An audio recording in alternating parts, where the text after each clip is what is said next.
Labas vakaras kolektyvas. Kaip ir kiekvieną sekmadienį, mes vakarais mokomės apie naują strategiją, naujus indikatorius. Tad šioje strategijoje nauji 2 indikatoriai, susipažinsime su jais, papasakosiu apie juos ir papasakosiu taip, kaip aš ją naudoju. Todėl žiūrime, nes strategija tikrai nebloga. Pas mane buvo 3 iš 4 treidų. Uždirbau apie 2300 baksų, kas yra VO variantas. Ir iš tikrųjų, tai uždirbti nėra sudėtinga, tik tai reikia praeiti prop firmos challenge'us, apie kuriuos esu čia šnekėjęs. Tad, lekiam. Taigi, pirmasis dalykas, mes nueiname kur? Mes nueiname į TradingView. TradingView mes naudosime 2 indikatorius. Nueiname į indikatorius ir mūsų pirmas indikatorius bus stochastikas. Kaip matote, pats pirmas. Spaudžiame vieną kartą ir mes jame nieko nedarysime. Paliekame defaultinės funkcijas. Stochastikas pats iš savęs, jis yra momentiškumo indikatorius, kuris iš tikrųjų naudojamas labai ilgą laiką ir daug traderių jį naudoja, nes jis nurodo mūsų momentiškumą priklausomai nuo uždaromų kainų. Todėl tikrai galima rasti gerų galimybių įeiti į treidus. Antrasis indikatorius bus Bollinger Bandas. Bollinger Bands, kaip matote. Spaudžiame.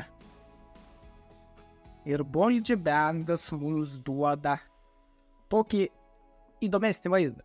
Turime viršutinį ir apatinį bandus ir viduryje turime mūsų moving average. Taigi čia, kaip matote, moving average'as šitoje vietoje ir viršutinis bei apatinis bandas. Dabar Bollinger Bandas lygiai taip pat mums nurodo momentiškumus. Tik tai, ką svarbu su juo suvokti, jog, pavyzdžiui, dirbant su didesniu time frame, galima atrasti trendo pasikeitimus, kas yra iš tikrųjų labai aktualu ir galima įeiti į tikrai galingas ir geras pozicijas. Tai sakau, šitoj strategijai pas mane bus tik tai minutinis chartas, tad kaip ir skalpinimas, tačiau galite jį naudoti didesniuose ir galite atrasti tikrai gerų treidų. Tad lekia prie treidų. Taigi pirmasis treidas GBP USD atliktas 29 dieną, iš tikrųjų vakarą. Visai patiko man konstrukcija pačių treidų. Dabar, kaip matote, mums reikalingos sąlygos, tai yra Bollinger Bandas ir stochastikas. Kas mums yra labai aktualu, jog stochastikas būtų arba virš 80 arba apačioj 20. Ir tada mes laukiame, kol įvyks crossing. 20 ribos ir jie tarpusai susikrosit. Jau čia yra geras ženklas, jog markete yra per daug perpardavimų ir mes galime įeiti long poziciją. Bollinger Bandas mums rodo lygiai tą patį. Dabar turime, jog kaina kilo į viršų, kas yra labai gerai, nusileido į apačią, čia lyg ir testas galėtume taip pertikti. Ir tada turėjome crossinimą iš mūsų Bollinger Bando ir tada įvyko grįžimas ir šitoje vietoje man pasirodė labai gera proga įeiti treidus, žinant dar tą, jog mūsų key levelis yra maždaug ties 1,271 ir kai pamačiau marketą, kažkaip man taip susidėliojo, jog kaina turėtų pirmą dar sukilti ir atestuoti mūsų key levelį. Todėl įėjau į šitą treidą 1:3 risk rewardas ir pasižiūrime, kaip jisai suvaikščiojo. Kaip matote, kaina po truputuką pradėjo įti viršų, kas labai patiko, taipogi matote ir stochastikas, kad kilo į viršų, vėl į apačią, vėl į viršų. Tačiau, sakau, aš anksčiau treidų savo neišinu, ypatingai jeigu testuojam strategijas. Todėl žiūrime, kaip mums toliau jisai vyko. Kaina, kaip matėte, šitoje vietoje. Stiprus pušinimas į viršų, krosino, davė ženklą, jog yra perpirkimas. Ir man iš tikrųjų čia labai nedaug trūko iki take profito lygio. Čia vėl buvo lengvas kritimas į apačią. Ir dabar žiūrime, kaip bus pas mus į viršų. Ar sueis ar nesueis.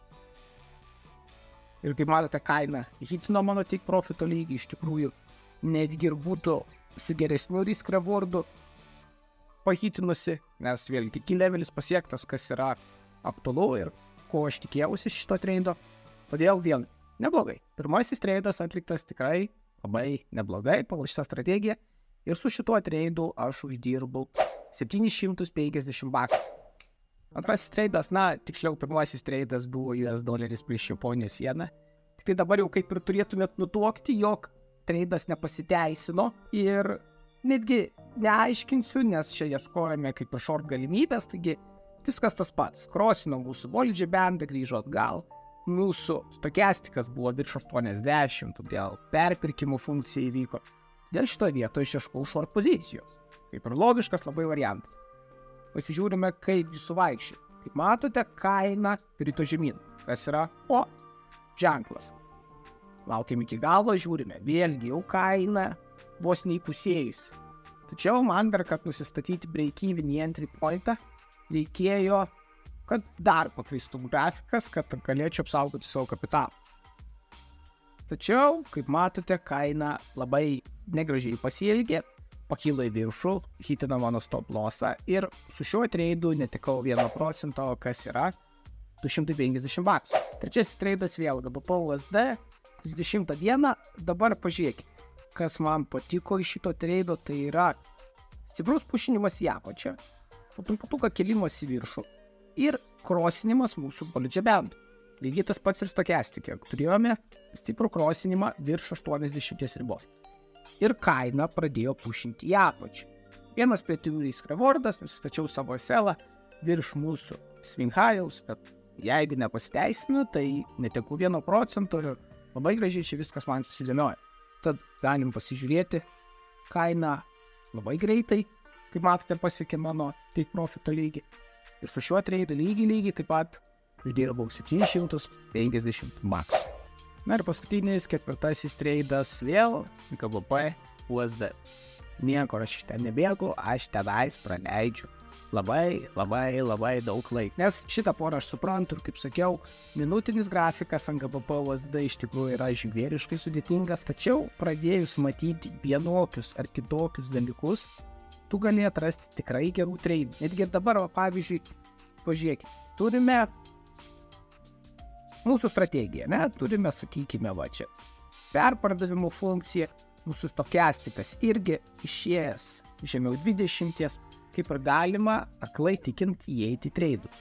Ir čia būtų long pozicija, iš tikrųjų šitą long poziciją jau, bet aš įėjau dėl papildomų pamąstymų, iš tikrųjų, nes kaip matote, žiūrėkit, šitoje vietoje mes turime key levelį, va šitą mūsų mėlyną liniją.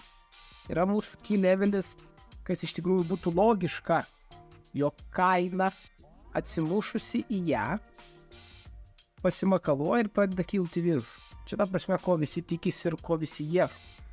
Aš truputuką kitaip į visą tai žiūriu ir grafikas kitaip čia suvaikščiojo. Ir mano akimis čia buvo labai gera proga įeiti long poziciją, kai čia buvo numušta labai daug bairių, kurie uždėjo pirkimus ant minutinių grafikų, tuos skalperius ir juos tikrai numušė čia. Ir aš pasižiūrėjau, kad man čia yra stiprus pušinimas į viršų. Taipogi turime mūsų key levelį viršuje ir šį kartą mūsų risk rewardas yra ne 1 prie 3, o 1 prie 4,5, nes aš taip nusprendžiau, kad jeigu einam su treidu ir čia tikrai galima stipriai, tai kodėl neiti iki mūsų key levelio, kuris yra ir kuris mums duoda netgi 4,5 risk reward ratio, nes ir uždarbis tuo pačiu didesnis ir jeigu kažkas pasisuktų bloga linkme, aš galėčiau išeiti ant break-eveno. Kokie mano pamąstymai iš tikrųjų. Ir pasižiūrime, kaip jie išsipildė.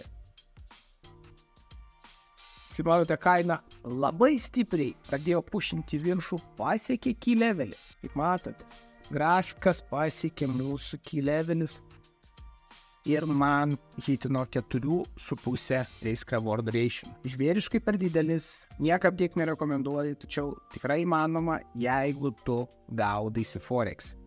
Todėl su šituo treidu jis buvo pats geriausias, penktadienį naujas mėnuo prasidėjo, tiesiog, ir su šiuo treidu uždirbau 100 baksų. Taigi, ačiū chebryte, kad žiūrėjote, iš tikrųjų, geklės skauda, vos prašnekau, bet paeditinus audio turėtų būti gerai, tikiuosi. Joinami Discord, joinami premium grupę, registruojamės į brokerius, jungiamės į prop firmas. Iš tikrųjų, paskutinis mėnuo šių metų ir tikrai galima kažką padaryti. Ir nenoriu žadėti, galbūt prieš kalėdas pabandysiu kažką įsimušti iš prop firmų, tačiau vėlgi pirmieji visą šitą informaciją gaus žmonės, kurie yra šalia manęs Tai yra premium nariai. Tad pasigalvokite, iš tikrųjų apsimoka, nedaug kainuoja, kavos puodelis per dieną, jungiamės, kartu tobulėjam ir judame link bendro tikslo. Uždirbti dolerių. Bye bye.